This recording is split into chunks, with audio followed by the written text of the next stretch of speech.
안녕하십니까. 사랑하는 성도 여러분, 좋은 아침입니다. 지난밤에 잘 쉬셨지요? 오늘 아침에도 이렇게 새벽 기도에 나오신 여러분들을 환영하고 축복합니다. 오늘 아침에 우리가 찬송과 함께 새벽 기도회를 시작하겠습니다. 찬송가 70장 피난처 있으니 라는 찬송을 함께 부르시겠습니다. 1절, 2절 부르고 또 3절, 4절 중간에 간주가 있고요. 3절, 4절 그렇게 부르겠습니다.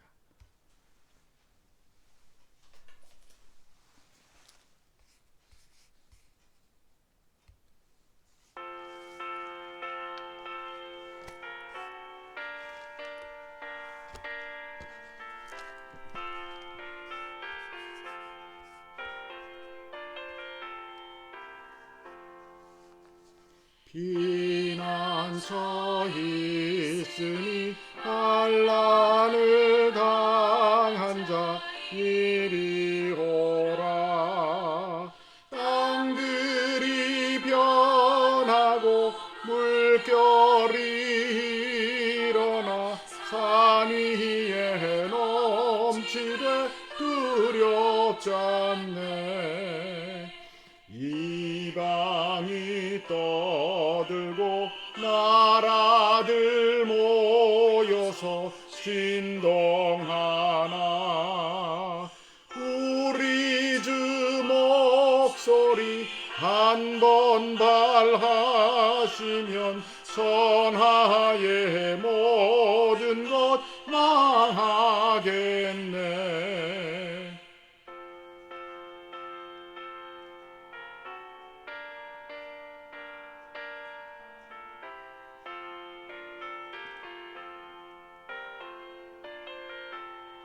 만유주 하나님, 만유주 하나님, 우리를 도우니 피난처요.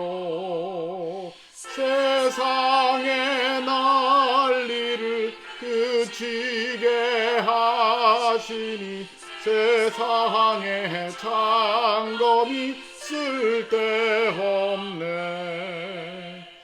높으신 하나님 우리를 구하니 할렐루야. 괴로움이 심하고 환난이 극하나 피난처 되시는 주 하나님.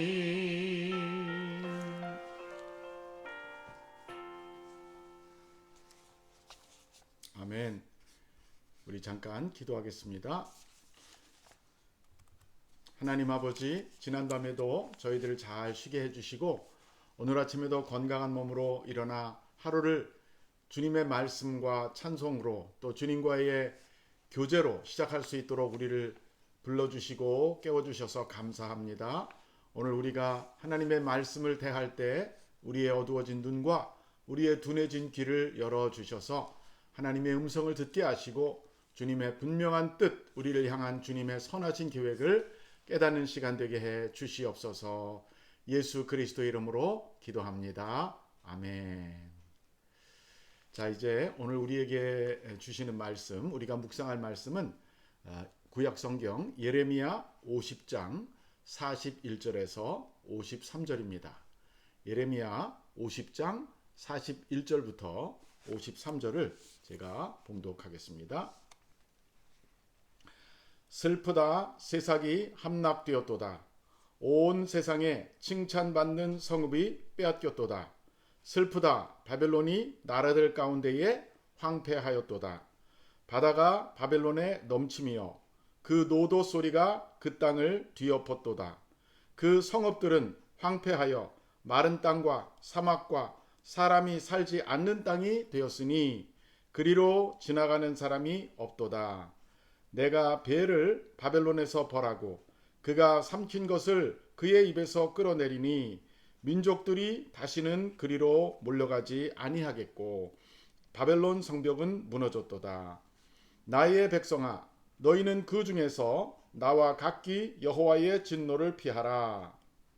너희 마음을 나약하게 말며 이 땅에서 들리는 소문으로 말미암아 두려워하지 말라. 소문은 이 해에도 있겠고 저 해에도 있으리라. 그 땅에는 강포함이 있어 다스리는 자가 다스리는 자를 서로 치리라. 그러므로 보라, 날이 이르리니 내가 바벨론의 우상들을 벌할 것이라. 그 온 땅이 치욕을 당하겠고 그 죽임 당할 자가 모두 그 가운데에 엎드러질 것이며 하늘과 땅과 그 안에 있는 모든 것이 바벨론으로 말미암아 기뻐 노래하리니 이는 파멸시키는 자가 북쪽에서 그에게 옴이라. 여호와의 말씀이니라. 바벨론이 이스라엘을 죽여 엎드러뜨림 같이 온 세상이 바벨론에서 죽임을 당하여 엎드러지리라. 칼을 피한 자들이여 멈추지 말고 걸어가라. 먼 곳에서 여호와를 생각하며 예루살렘을 너희 마음에 두라. 외국인이 여호와의 거룩한 성전에 들어가며 우리가 책망을 들으며 수치를 당하여 모욕이 우리 얼굴을 덮었느니라. 보라, 날이 이르리니 내가 그 우상들을 벌할 것이라. 부상자들이 그 땅에서 한숨을 지으리라. 여호와의 말씀이니라. 가령 바벨론이 하늘까지 솟아오른다 하자 높은 곳에 있는 피난처를 요새로 삼더라도 멸망시킬 자가 내게로부터 그들에게 임하리라. 여호와의 말씀이니라. 아멘. 이것은 주님의 말씀입니다. 오늘 본문은 바벨론의 심판에 대한 내용과 동시에 성도들에 대한 구원의 내용을 담고 있습니다. 저는 오늘 이 본문을 묵상하는 가운데 하나님이 인간들을 심판하는 두 가지 이유와 또 인간을 구원하시는 길은 어떠한지 하는 점, 이 세 가지 점을 발견하게 되었습니다. 그래서 세 가지 요점으로 말씀을 나누고자 합니다. 첫 번째, 하나님이 인간을 심판하는 이유는요, 우상 숭배입니다. 바빌론이 망한 이유도 바로 이 우상 숭배 때문이었습니다. 44절을 다시 한번 읽어봅니다. 내가 배를 바벨론에서 벌하고 그가 삼킨 것을 그의 입에서 끌어내리니 민족들이 다시는 그에게로 돌아가지 아니하겠고 바벨론 성벽은 무너졌도다. 또 47절에 나오는 말씀도 같이 읽어보겠습니다. 그러므로 보라, 날이 이르리니 내가 바벨론의 우상들을 벌할 것이라. 그 온 땅이 치욕을 당하겠고 그 죽임 당할 자가 모두 그 가운데 엎드러질 것이며. 한 절 더 읽겠습니다. 52절입니다. 보라, 날이 이르리니 그 우상들을 벌할 것이라. 부상자들이 그 땅에서 한숨을 지으리라. 여호와의 말씀이니라. 자, 이 세 구절에서 우리가 알 수 있는 것은 하나님이 바벨론의 우상 숭배죄를 그대로 두지 않으시고 심판하셨다는 사실입니다. 하나님이 제일 싫어하는 것이 우상 숭배입니다. 우상 숭배란 참신이 아닌 거짓신, 이 세상에 소위 사람들이 신이라고 하거나 혹은 스스로 신이라고 하는 존재를 섬기는 것이죠. 거룩하시고 참되신 하나님을 제외하고 다른 신을 섬기는 것, 그것이 바로 우상 숭배입니다. 이 우상이라는 말은 한자 말에서 왔죠. 어리석을 자, 형상상자. 어리석은 모양, 어리석은 신, 그런 뜻입니다. 사람이 자기 손으로 만들어 놓고 그거를 신이시여 하고 섬기니까 그게 얼마나 어리석고 바보 같은 짓입니까? 그래서 우상이라는 말이 또 어울리는 것 같아요. 우상은 그 생긴 모양이나 그 형상도 어리석을 뿐만 아니라 그것을 섬기는 자도 어리석어지는 것입니다. 이런 말이 있습니다. 사람은 자기가 섬기는 신을 닮아갑니다. 불교를 믿는 사람들을 보면요, 다 부처님을 닮아가요.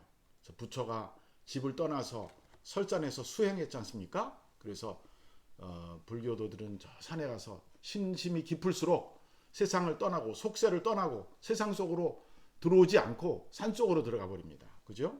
모든 것을 다 끊어버리고. 또 유교를 열심히 믿는 사람들을 보면은 아주 예의 범절 또 효 이런 거를 강조하죠. 그러나 공자님은 나는 보이지 않는 세계, 영적인 세계에 대해서는 할 말이 없다라고 하셨어요. 그래서 정확하게 말하면 사실 유교는 영적인 세계가 없습니다. 우리나라 유교도들이 이렇게 조상 제사 드린 거는 약간 사실 변형된 거예요. 조상 숭배로 바뀐 것이죠. 어쨌든 우리가 자기가 믿는 신을 닮아가게 돼 있어요.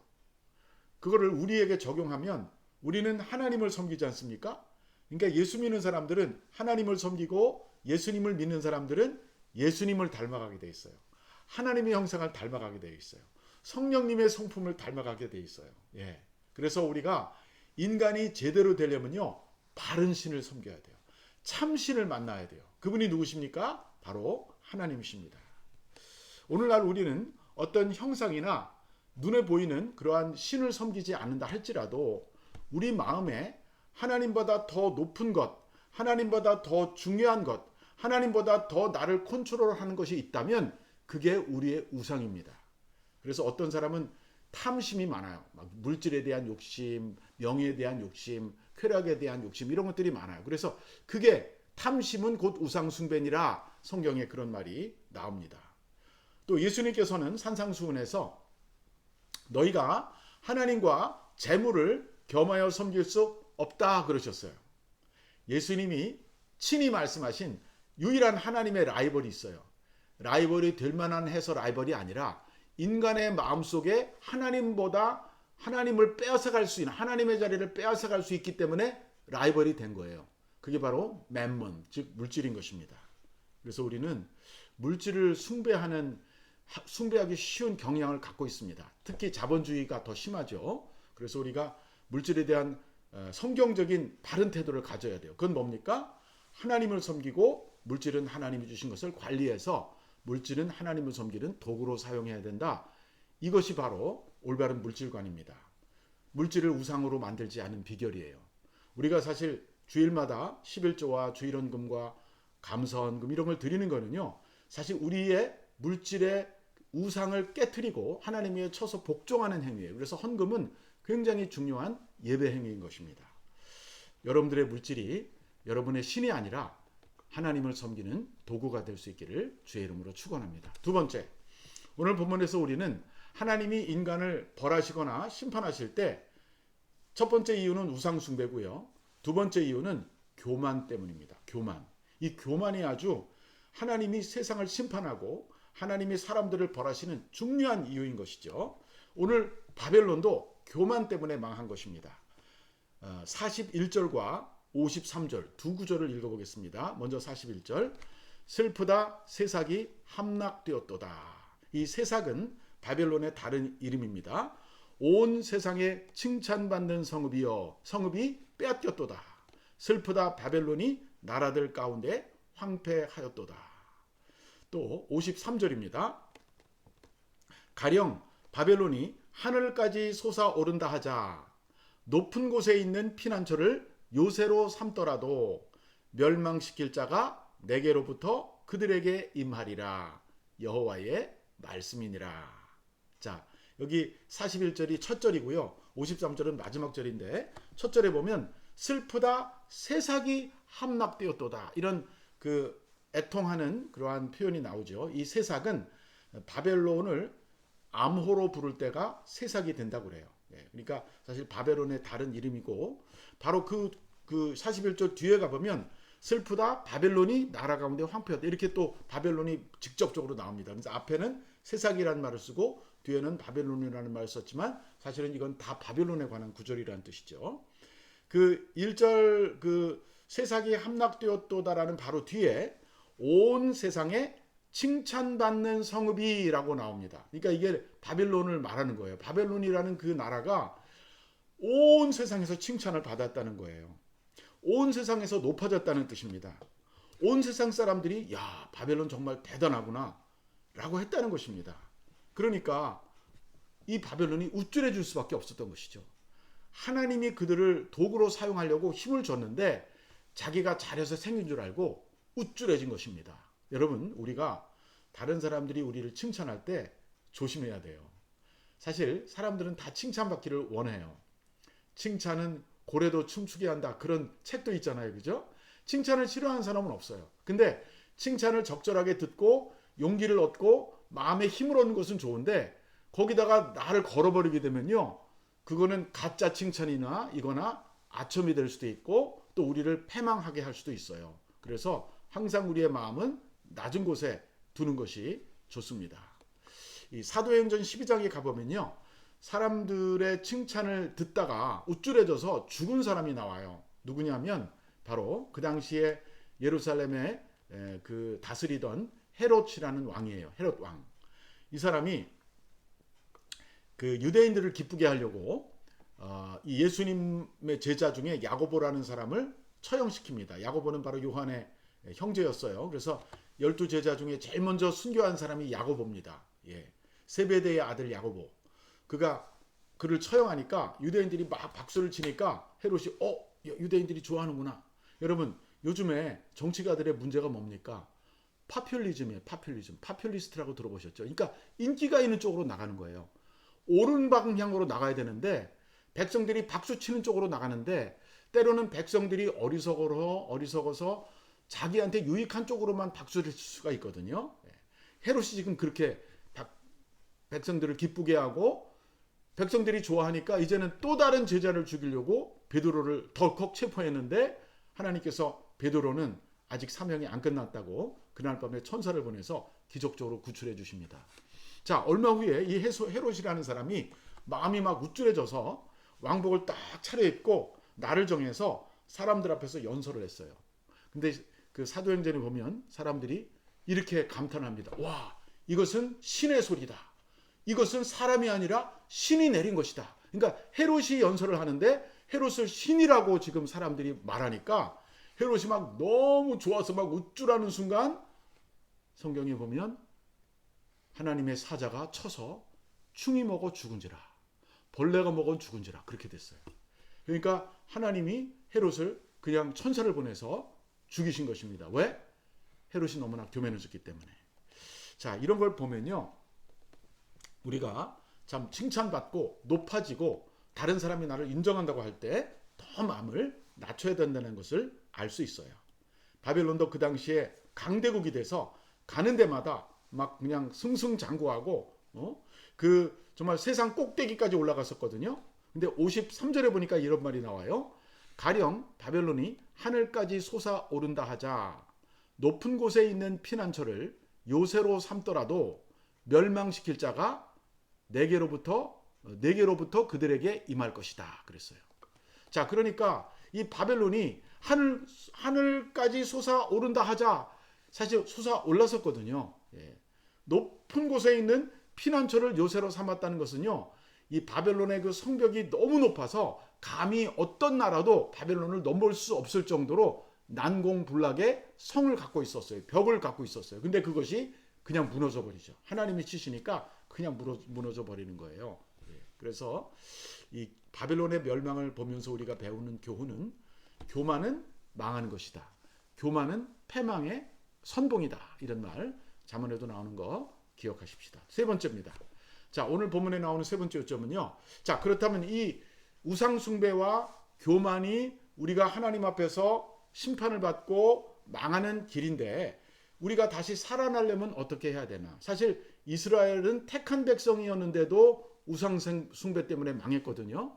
자, 이러다가 우리가 징계를 받거나 어려운 일을 겪을 때 정신을 차리고 살아나야 되겠는데 살아나려면 어떻게 해야 되느냐?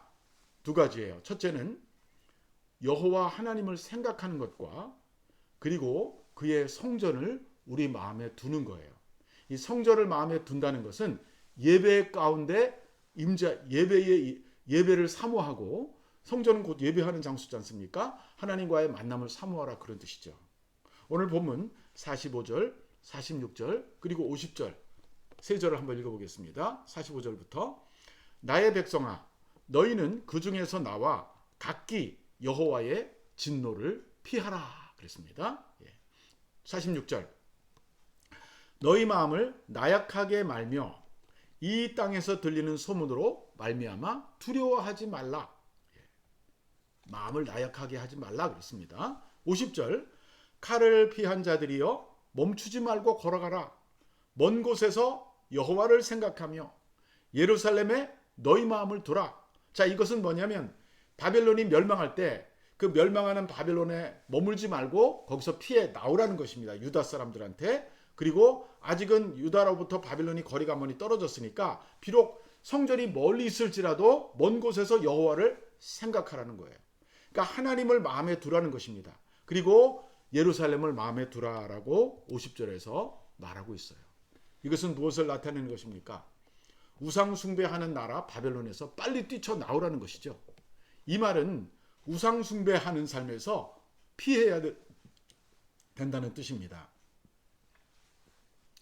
만일 내 마음속에 하나님보다 더 좋아하는 것, 하나님보다 더 높이는 것, 하나님보다 더 중요하게 생각하는 것이 있다면 거기서 나오라는 것이에요. 우리가 주일날 하나님과 약속한 예배 시간에 예배보다 더 중요한 일을 쫓아간다면 거기서 돌이키라 하는 그런 뜻입니다. 우리의 마음을 나약하지 말게 하라. 즉 마음을 강하게 하라. 담대하게 하라. 그리고 하나님을 바라보라 라고 말합니다. 50절에서도 칼을 피하여 멈추지 말고 걸어가라 라고 말하고 있습니다. 칼을 피한 자여 멈추지 말고 걸어가라 라고 말하고 있고요. 즉 심판을 피하고 저주를 피한 성도들은 이제 뒤를 돌아보지 말고 앞을 향해 나가라는 것이죠. 롯의 아내가 왜 죽었습니까? 소돔기둥이 되었습니까? 그 소돔과 고모라 성에서 도망 나오다가 뭔가 아쉬워서 뒤를 돌아봤지 않습니까? 천사가 절대로 뒤를 돌아보지 말라고 말을 했고 손을 끌고 나오는데 그때 그냥 아쉬워서 돌아보는 순간 굳어버렸죠. 소돔기둥이 돼서 롯이 부인이 못 나오고 롯하고 딸 둘만 나왔던 이야기가 창세기에 나옵니다. 우리가 하나님을 향해 나가는 길, 천국을 향해 나가는 길, 천성을 향해 나가는 길에는요, 뒤를 돌아오면 안 되고요, 앞으로 멈추지 말고 나가야 돼요. 주를 악모하는 자 걸어가, 그죠? 전성을 향해 가는 성도들아, 두려워하지 말고 앞길을 향해 나가는, 표대를 향해 나가는 그런 삶이 우리를 구원에 이끌게 할 것입니다. 특히 여호와를 생각하고 예루살렘을 마음에 두라는 이 말은 예루살렘의 그 주인공은 바로 성전이지 않습니까? 하나님의 임재가 있는, 하나님을 예비하는 그곳을 사모하라라는 뜻입니다. 자, 우리의 눈을 주님께 두고 우리의 마음을 성전에 두고 우리의 목표를 부활하신 예수 그리스도 안에 두고 걸어가는 것이 바로 우리가 살아나는 길입니다. 우상을 섬기고 마음이 높아서 교만해지고 물질이나 명예나 권력이나 이런 것들을 의지하게 되면요, 그것은 내리막으로 가는 길이라는 것이죠. 이렇게 성도들은 바벨론이 멸망한 멸망의 산이 무너지는 가운데서도 하나님을 생각하고 하나님을 찾으면 그 불구덩이에서 우리가 나와서 구원받을 수 있다라는 것을 오늘 본문이 우리에게 보여주고 있습니다. 자, 이제 말씀을 맺겠습니다. 우상을 멀리 합시다. 우리 마음속에 보이지 않는 우상, 성령께서 지적해 주시는 것, 그거를 다 우리가 높시다. 그리고 하나님만 사랑합시다. 그리고 또 항상 겸손합시다. 교만은 멸망의 앞잡이라는 것을 기억하십시다. 그리고 항상 여호와를 구하고 성전을 사모합시다. 영원한 천국을 향해 하루하루 걸어가는 여러분과 제가 되기를 바랍니다. 오늘 우리가 불렀던 찬송가, 하나님은 우리의 피난처십니다. 우리가 환난 당할 때 피할 곳입니다. 이 어려운 팬데믹 기간 중 모든 것이 정지되고 모든 것이 정말 감소화되고 정말 점점 어려워지는 것 같은 이 상황 속에서도 우리가 하나님에게 피하면 안전하고요, 또 하나님을 생각하고 여호와의 임재를 생각하면 우리에게 구원의 길이 열리게 될 것입니다. 이 어려운 기간이 지나가고 나면 하나님의 놀라운 축복이 여러분과 저의 삶 속에 부어질 것을 믿습니다. 기도하겠습니다. 거룩하신 하나님, 죄악된 세상에서 말씀과 성령으로 우리를 불러주시고 주 예수 그리스도를 믿게 해주셔서 우리의 영혼을 구원해 주심을 감사드립니다. 우리의 영혼뿐만 아니라 우리의 생각과 삶도 온전히 구별되고 구원받게 하여 주시옵소서. 교만한 마음을 버리고 겸손한 마음을 주시옵소서. 하나님보다 더 높아진 것들을 다 내어놓게 하여 주옵소서. 오직 하나님만 찾으며 주님의 성전을 사모하고 사랑하는 마음으로 하나님을 사랑하는 마음으로 하루하루 살아가는 저희 온누리교회 모든 성도님들 되게 하여 주옵소서. 우리 주 예수 그리스도의 이름으로 기도하옵나이다. 아멘. 이제 여러분 각자 기도하는 시간입니다. 세 가지 기도 제목을 나눠드립니다. 첫째는요, 교만과 우상 숭배를 버리고 오직 하나님만 사랑하고 하나님 앞에 겸손한 제가 되게 하여 주옵소서. 두 번째, 우리 교회가 사람들의 영혼을 살리며 이 재난의 시절에 사람들의 영혼이 회복되고 구원받는 공동체가 되게 해 주옵소서. 세 번째, 미국의 대선이 이제 일주일밖에 남지 않았습니다. 하나님께서 이 미국의 대선을 섭리해 주시고 주관해 주시고 또 공평하게 공정하게 선거가 잘 치러져서 하나님 미국을 향한 하나님의 뜻이 이루어질 수 있도록 또 우리 고국 대한민국 한국의 정치, 경제, 종교 모든 분야에서 주님의 나라가 임하고 정말 더 발전하고 더 성숙한 나라, 온 세계에 복음을 증거하고 복을 나눠주는 나라가 되게 해달라고 또 우리 북한의 정말 그 우리 압박받는 우리 동포들, 동족들을 불쌍히 여겨주시고 종교의 자유가 오고 교회와 예배와 성경을 자유롭게 읽고 예배할 수 있는 그날이 빨리 올 수 있게 해달라고 그 백성을 바벨론 포로에서 풀어달라고 우리 같이 한번 같이 합심해서 기도한 다음에 여러분 개인 기도 가지고 기도하시고 새벽 기도 각자 마치도록 하겠습니다. 이 시간 우리 기도의 찬송을 제가 들어드릴 테니까 이 찬송을 들으시면서 기도하시기 바랍니다.